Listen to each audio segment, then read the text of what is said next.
Hello बच्चों।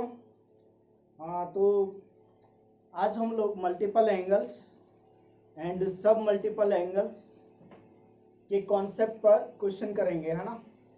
तो multiple angles और सब मल्टीपल एंगल्स के सभी फार्मूले आपको याद होने चाहिए, और जो बच्चे याद नहीं किए हैं वो याद कर लीजिए, ठीक है। जैसे बच्चों यहाँ पर हम लोग को गिवन क्या है कि sec x का वैल्यू गिवन है -13/12, और जो x है वो -π/2 से पाई के बीच में है। मतलब x जो एंगल है, सेक का एंगल जो है वो π/2 से पाई के बीच में है, ठीक है। तो अपने को फाइंड आउट करना है sin 2x, cos 2x और tan 2x का वैल्यू। तो सबसे पहली बात ये समझो कि x जो है π/2 से पाई के बीच में है, ठीक है।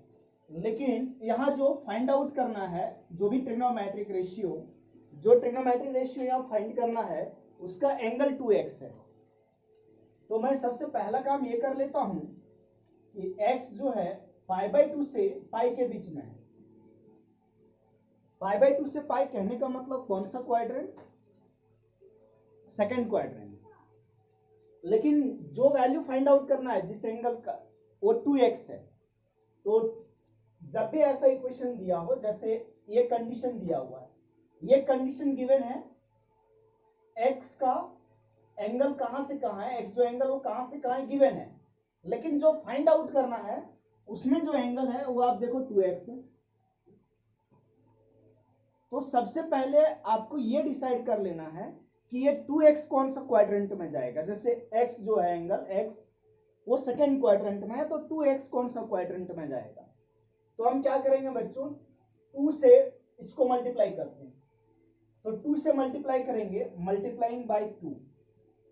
अगर 2 से मल्टीप्लाई करेंगे बच्चों तो ये x 2x बन जाएगा। तो 2 से सभी में मल्टीप्लाई होगा, π/2 में 2 से सभी में मल्टीप्लाई होगा। तो π/2 को 2 से मल्टीप्लाई करेंगे तो पाई आएगा, लेस देन ये 2x बना और ये 2π। तो ये पाई से 2π चला गया, पाई से 2π। आप लोगों को पहले से पता होगा बच्चों, हम लोग क्या जानते हैं कि ये 0 होता है, यहाँ π/2 होता है, यहाँ पाई होता है, यहाँ 3π/2 होता है, और यहाँ होता है 2π। ये जो हमारा 2x आया वो पाई से π/2, कहने का मतलब पाई से π/2 ये रहा, यानी 2 क्वाड्रेंट में आ रहा है, एक थर्ड में और एक फोर्थ में। तो sin 2x, cos 2x और tan 2x का वैल्यू इसी थर्ड और फोर्थ क्वाड्रेंट पे डिपेंड करेगा कि प्लस में होगा या माइनस में, ठीक है। जैसे अब sec x का वैल्यू दिया है -13/12, ठीक है। तो sec थीटा जो होता है, cos थीटा होता है b/h, तो sec थीटा होगा h/b, ठीक है। माइनस यहां लगा इसलिए माइनस लगाया। तो यहां से हम कंपेयर करें तो h का जो वैल्यू है वो 13 आ रहा है, और जो b का वैल्यू है वो 12 आ रहा है। तो अगर हम लोग p का वैल्यू निकाल लें तो कोई दिक्कत नहीं होगा। तो p बराबर परपेंडिकुलर क्या होता है भाई, √h² माइनस b², 13 का स्क्वायर माइनस 12 का स्क्वायर। इसको सॉल्व करेंगे बच्चों, 13 का स्क्वायर होता है 169 माइनस 12 का स्क्वायर 144। जब आप इसमें से इसको माइनस कर रहे हो तो 25 आ रहा है, तो ये √25 और p का वैल्यू आ गया 5। तो p आया हमारा, p जो वैल्यू आया वो 5 आ गया p का वैल्यू, ओके।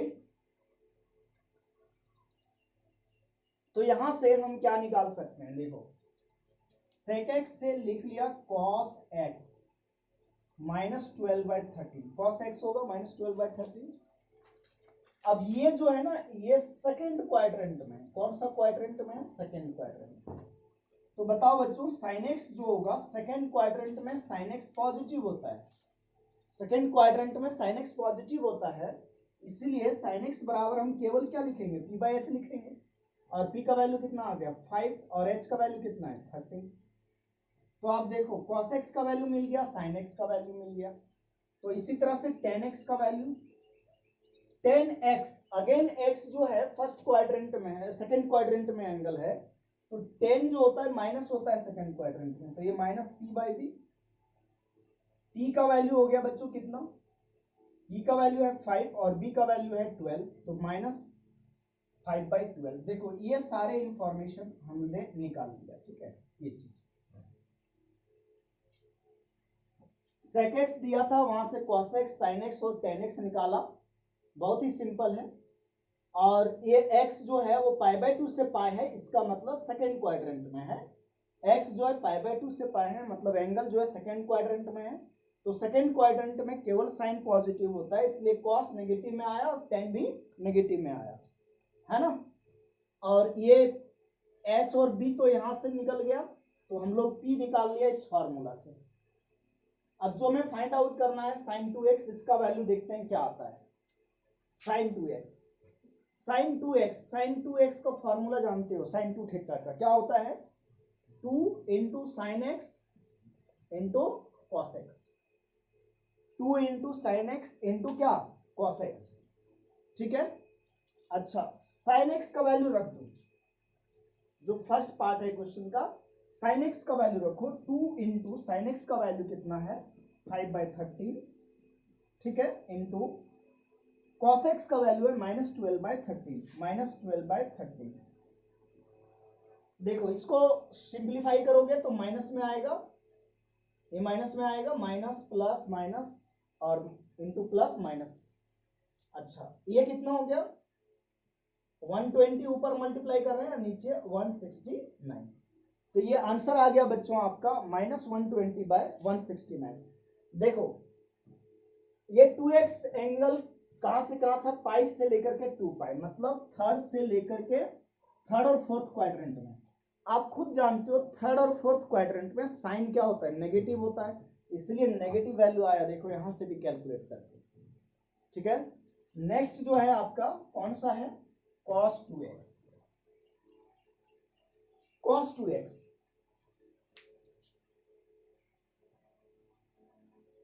कौन सा है बच्चों, cos 2x। अब cos 2x का वैल्यू यहां तो पॉजिटिव होता है, लेकिन यहां क्या होगा नेगेटिव, इस क्वाड्रेंट में क्या होगा नेगेटिव होगा। वैसे cos 2x का जो फार्मूला होता है वो डायरेक्ट बात करें तो देखो 2 cos स्क्वायर x माइनस 1 होता है, 2 cos स्क्वायर x माइनस 1, तो 2 इंटू कॉस एक्स का वैल्यू माइनस 12 बाय 13 का स्क्वायर माइनस 1। इसको सिंप्लीफाई करोगे तो 2 इंटू 144, 12 का स्क्वायर 144 डिवाइडेड बाय 169 माइनस 1, तो ये जो आ जाएगा 882 डिवाइडेड बाय 169 माइनस 1, यानी कहने का मतलब ये 9 1 1 डिवाइडेड बाय 169, ये प्लस में वैल्यू आया 119 बाय 169। तो ये जो cos 2x कैलकुलेट हुआ ये इस क्वाड्रेंट में। अच्छा अगर यही हम कर दें, फॉर्मूला हम यही लगाएं, cos 2x बराबर 1 minus 2 into sine square x, तब सिचुएशन क्या होगा, तब सिचुएशन क्या होगा बच्चों, देखो 1 माइनस 2 इंटू साइन एक्स का वैल्यू है 5 बाय 13 का स्क्वायर, तो यहां से जो वैल्यू आएगा वो भी देखो सेम आएगा, देखना 169 एलसीएम आएगा, और ये 169 माइनस 50, तो 911, देखो सेम आंसर आया दोनों से। तो आप कोई भी फॉर्मूला लगाओ आपको आंसर यही मिलने वाला है, ठीक है। आपको आंसर क्या मिलने वाला है 119/169। लास्ट बच गया थर्ड नंबर 10 2x, और 10 2x बराबर फॉर्मूला आप लोगों ने पढ़ा है 2 10x divided by 1 minus 10 square x। 10 2a का फॉर्मूला क्या लिखा था 2 into 10a divided by 1 minus 10 square a. आपको 10x का वैल्यू यहां रख देना है, सिंप्लीफाई कर देना, ठीक है। इसका भी आंसर नेगेटिव में आएगा, 10x का आंसर देखो नेगेटिव में आ जा रहा है ना। वैसे देखो यहाँ पॉजिटिव होगा यहाँ नेगेटिव होगा, यहाँ पॉजिटिव होगा यहाँ क्या होगा नेगेटिव हो जाएगा। तो आप कॉपी कर लो बच्चों, कॉपी करो।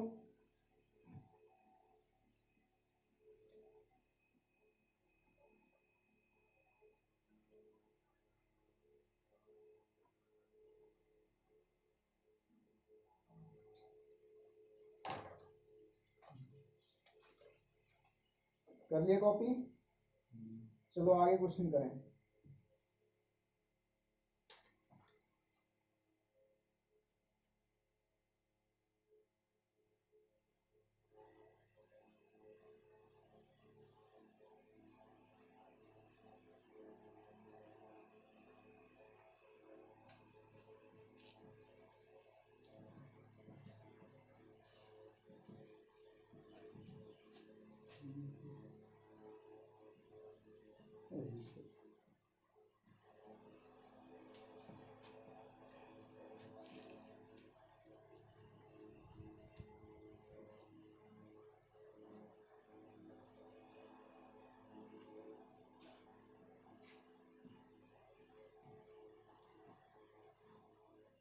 अगर सपोज दैट आपसे बोला जाए कि इसको सिंप्लीफाई करो, root under 1 minus cos 2x divided by 1 plus cos 2x,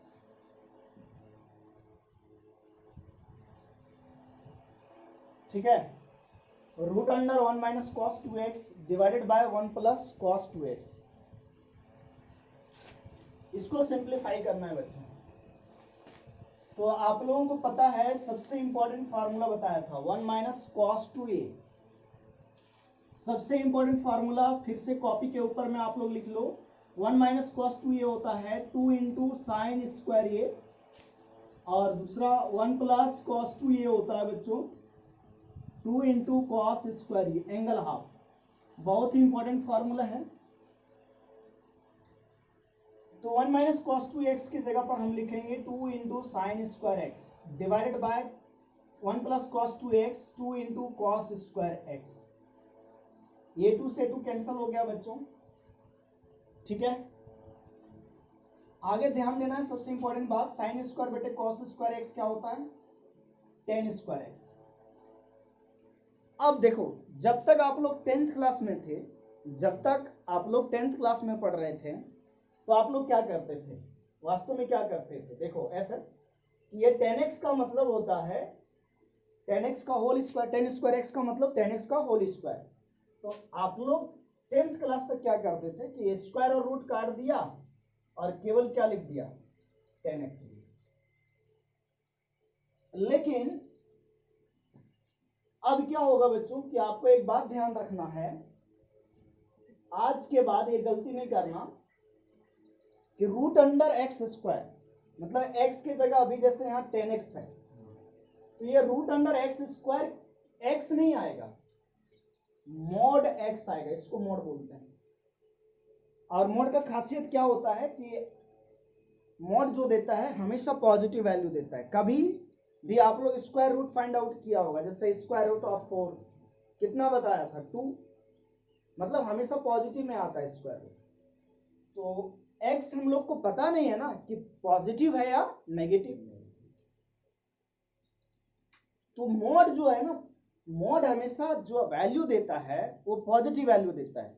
इसलिए कभी भी अगर स्क्वायर रूट लिखते हो, जैसे रूट अंडर एक्स स्क्वायर है तो स्क्वायर रूट काटते हो, तो स्क्वायर रूट हमेशा किस में लिखोगे, जो आएगा उसको मॉड के अंदर। तो ये 10x लिखना गलत है, अब ये किस में लिखा जाएगा मॉड ऑफ 10x। अब ये मॉड को हटाना है, देखो एक खासियत और एक मोड का देखो प्रॉपर्टी होता है, बेस एक चीज सुनो सुनो, मोड का प्रॉपर्टी होता है कि अगर जो मोड के अंदर है x, जो मोड के अंदर है अभी कौन है x है, अगर ये x पॉजिटिव रहा, पॉजिटिव मतलब ग्रेटर देन जीरो या तो जीरो के बराबर, अगर ये अंदर जो है ये x ग्रेटर देन जीरो यानी पॉजिटिव रहा तो इस x को आप डायरेक्ट बाहर निकाल दोगे, मतलब x बराबर मोड x बराबर x कब हो जाएगा, जब x क्या होगा पॉजिटिव। लेकिन अगर x जो है ना मोड के अंदर जो फंक्शन है अगर वो नेगेटिव रहा तो ये माइनस में आता है, क्यों, देखो x नेगेटिव है लेकिन आउटपुट इसका हमेशा क्या होगा पॉजिटिव होगा, तो x अगर नेगेटिव है तो इसको पॉजिटिव कैसे बनाएंगे, माइनस से मल्टीप्लाई करके, ठीक है।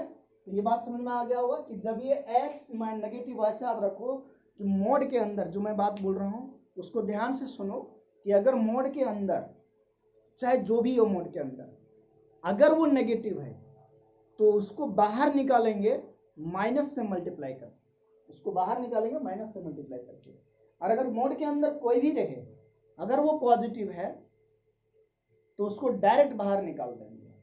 अब जैसे यहां से हम लोग को ना मोड को हटाना है क्योंकि मोड के अंदर देखो 10x है, मोड के अंदर कौन है 10x है, तो अब हम लोग को ये सोचना पड़ेगा कि 10x जो है पॉजिटिव है या नेगेटिव। बहुत इंपॉर्टेंट बात, बहुत इंपॉर्टेंट कॉन्सेप्ट है, 10th क्लास और 11th क्लास के ट्रिग्नोमेट्री में यही डिफरेंस है।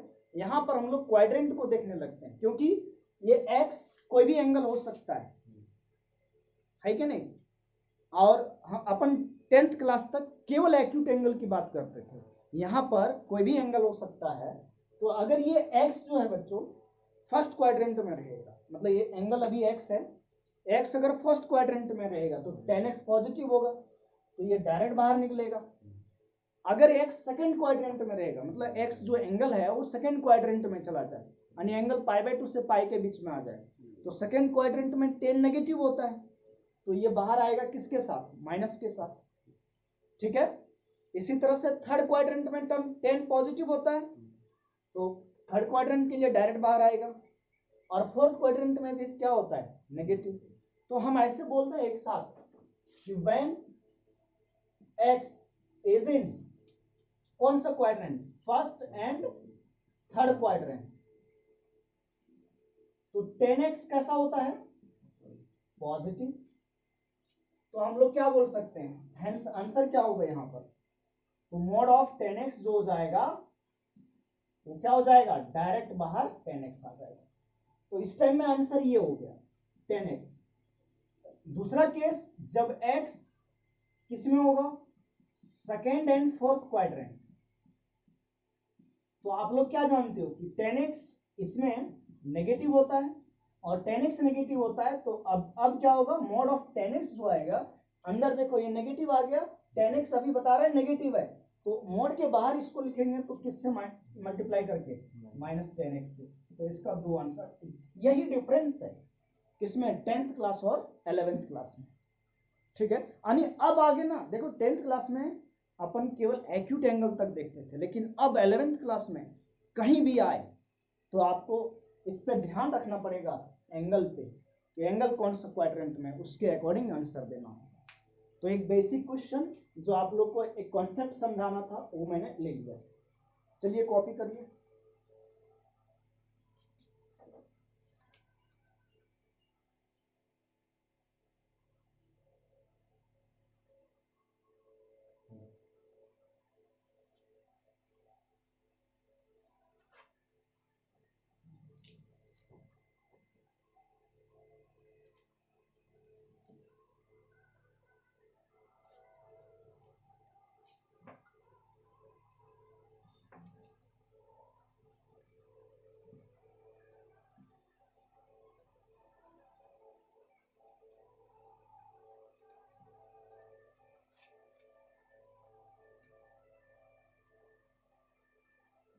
Prove that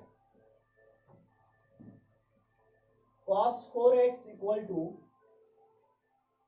1 minus 8 into sin square x into cos square x।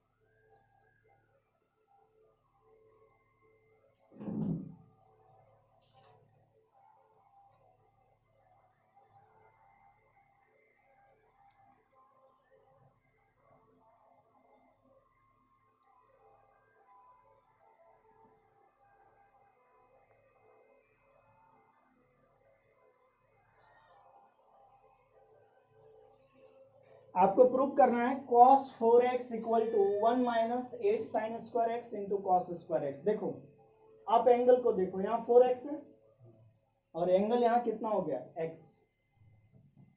तो हम लोग क्या सीखे जानते हो कि एंगल को हाफ करना है, और क्या सीखे एंगल को 1/3 करना है। मतलब एंगल को हम 2 से डिवाइड करने सीखे हैं, ठीक है। उसका फॉर्मूला है हमारे पास, और फॉर्मूला किसका 1/3 करने का फॉर्मूला है, मतलब हाफ करने का फॉर्मूला है और 1/3 करने का फॉर्मूला है। डायरेक्ट 1/4 करने का फॉर्मूला नहीं है। लेकिन जैसे 4x है ना, इसको आधा करेंगे, सोचो आधा करने वाला फॉर्मूला लगाएंगे तो ये 2x में चला जाएगा, फिर इसको आधा कर देंगे तो क्या आ जाएगा, x आ जाएगा। आएगा कि नहीं आएगा, बस बन जाएगा क्वेश्चन। तो सबसे पहले क्या देखो यहाँ सॉल्यूशन, LHS cos 4x ले लेते हैं। क्या ले लिया, cos 4x। इसको अपन लिख सकते हैं 2 इंटू 2x, और cos 2 ये बराबर फॉर्मूला पढ़ा आपने 1 माइनस 2 साइन स्क्वायर एक्स। क्या ये फॉर्मूला नहीं पढ़ा, वैसे 3 फॉर्मूले पढ़ रखे हो cos 2 का। कितना फॉर्मूला पढ़ रखे हो, 3। लेकिन मैं यही वाला क्यों अप्लाई किया 1 माइनस, क्योंकि यहाँ दिख रहा है 1 माइनस, तो एंगल ये के जगह भी 2x, जैसे ये ना इसके जगह 2x है। तो अगर लगाएं अपन फॉर्मूला तो 1 माइनस 2 इंटू साइन स्क्वायर ये एंगल ये 2x हो गया। अब तुम ध्यान से देखो 1 माइनस 2 साइन 2x का होल स्क्वायर, इसको लिख सकते हैं साइन स्क्वायर 2x को। ये स्क्वायर का मतलब क्या होता है, होल स्क्वायर। और फिर देखो यहाँ साइन 2x, तो साइन 2a का फॉर्मूला पढ़ा है 2 इंटू साइन ए इंटू कॉस, पढ़ रखा है। तो यहां पर क्या होगा बच्चों, देखो 2 इंटू ये साइन 2x बराबर लिख सकते हैं क्या, 2 into sine x into cos x का, और देखो फिनिश हो गया 1 माइनस 2 इंटू ये 2 का स्क्वायर 4 साइन का square sine square x cos का स्क्वायर कॉस स्क्वायर एक्स। और आप लोग होशियार हो तो 4 2 जा 8 sine square x into cos square x. क्या RHS नहीं आ गया, ऐसा।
एक इम्पॉर्टेंट क्वेश्चन है, बढ़िया है।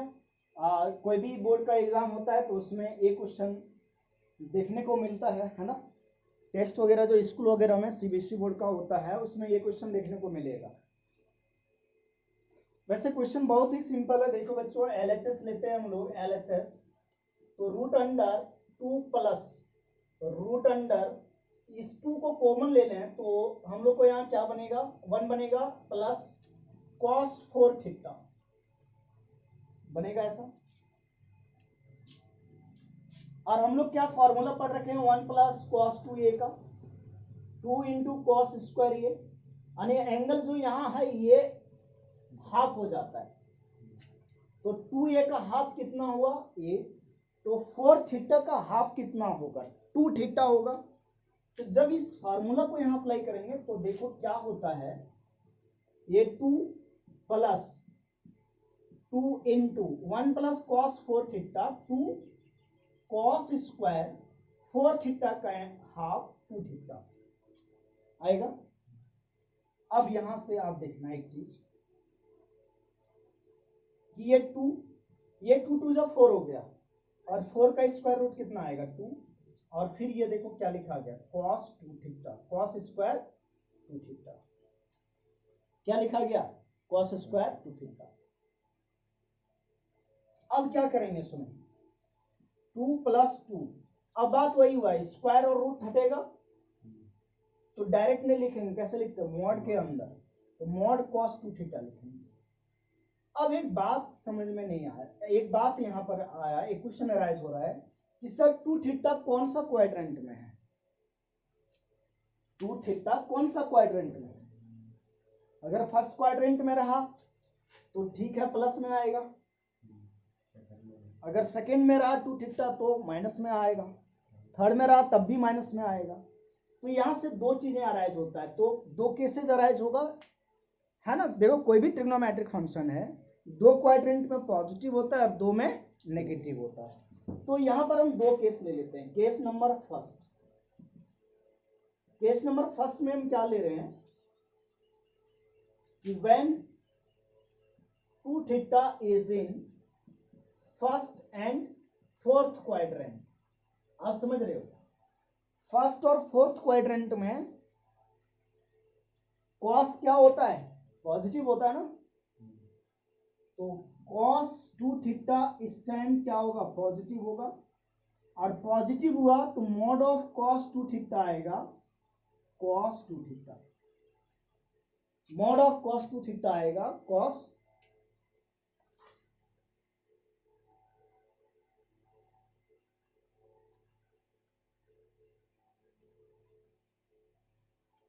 cos 2 थीटा आएगा। तो यहां से जो ये एक्सप्रेशन है बच्चों देखो 2 प्लस 2 ये क्या लिखा जाएगा cos 2 थीटा, और फिर से अगेन अगर हम 2 कॉमन ले लें, अगर हम 2 कॉमन ले लेते हैं तो ये क्या बन जाएगा 1 प्लस cos 2 थीटा बनेगा, और फिर से ये फॉर्मूला अप्लाई करो तो 2 इंटू 2 cos स्क्वायर थीटा, ठीक है। इसको ना ऐसा डिस्कस कर लें पहले फर्स्ट क्वाड्रेंट में, केवल इसको हटा दो, फर्स्ट क्वाड्रेंट पहले देखते हैं अगर फर्स्ट क्वाड्रेंट में है तो, ठीक है।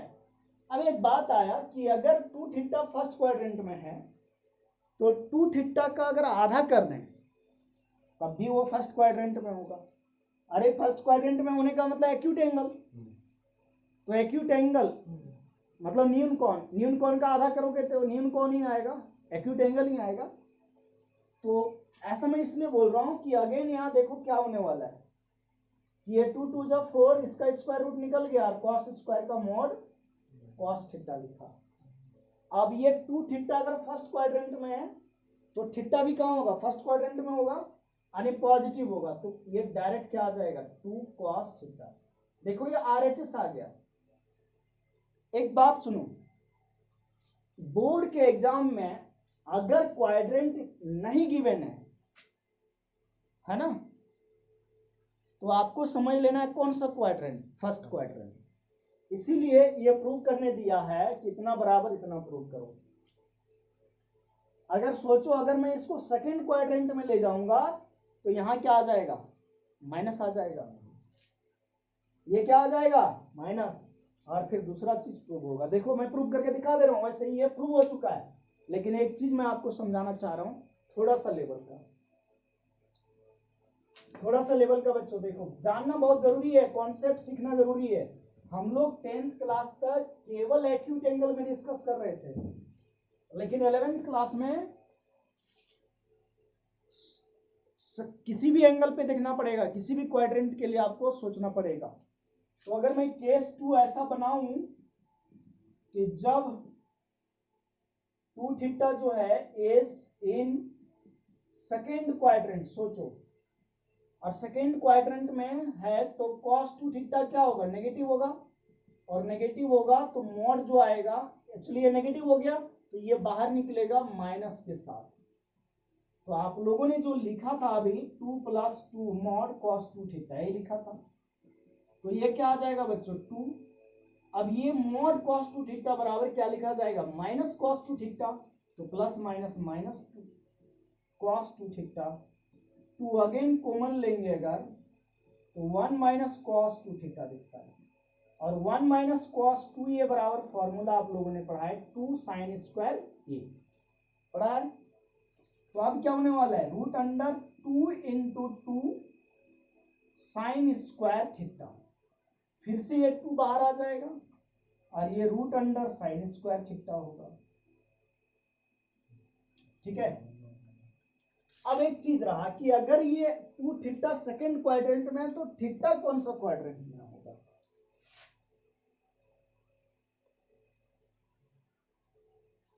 देखें 2 थीटा सेकेंड क्वाड्रेंट में कहने का मतलब क्या हुआ बच्चों, π/2 से कहां तक, पाई के बीच में होगा कि नहीं। अच्छा यहीं पर मैं लिख दे रहा हूं, इसके बारे में यही डिस्कस कर दे रहा हूं। देखो एच 2 थीटा कहां से कहां, π/2 से पाई। ठीक है।